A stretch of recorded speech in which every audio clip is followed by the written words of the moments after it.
Here's a secret that could be preventing you being the number one in the world at what you do. How do I know?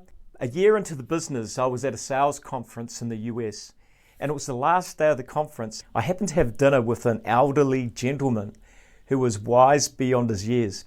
Now, we got into a deep conversation and he started to really take an interest in me. He said to me, "Well, son, what is it that you do?" And so I explained what I did. And, without going into detail, the next question was, who's the best in the world at what you do? Now, I'm sitting there thinking, and this is way beyond the days of social media. There was no Facebook, there was no Instagram, there was no YouTube back there. This is 20 years ago. And all I could think about was these old-time sales trainers, the Tom Hopkins, the Brian Tracys, the Zig Ziglars of the world. And I certainly didn't compare myself to them because I didn't see myself as a sales trainer. I was more of a dude who specialized in sales to help transform sales for companies. So, and as I sat there, I was reflecting on who is the best. And then he asked me this question: why couldn't it be you? And as he said that, my mindset was running wild. I was thinking, it can't be me. I'm just a guy from South Auckland, New Zealand. Like, I was an electrician for 10 years and then I got into sales. It can't be me. There'd be better people, like way better people in the world that do what I do. So I didn't verbalize this, but it was certainly going through my head.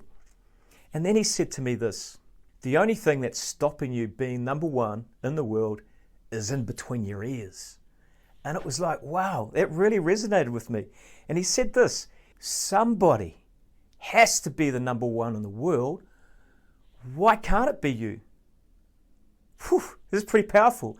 So for me, I was thinking, at the time, it was certainly in my face and it was compelling, but it resonated with me deeply because I kept thinking about this whole notion of there is someone that's got to be the number one in the world. Why can't it be me? So at the end of the day, it's a choice. It's a mindset. Being the number one in the world, what it takes is defining what you want to be the best in the world at. So if you can niche down in your area of expertise and you can carve out a category that no one else is playing in, you could be the best in the world at what you do. 20 years ago, I started a global business from humble beginnings, from a spare bedroom at home in South Auckland, New Zealand. Now this business is an 8-figure business and we have well over 80 people working for us. So in this video, I want to share with you the 20 lessons over 20 years that I wish I knew when I was starting out in business. So number one, thinking big is the same amount of energy as thinking small.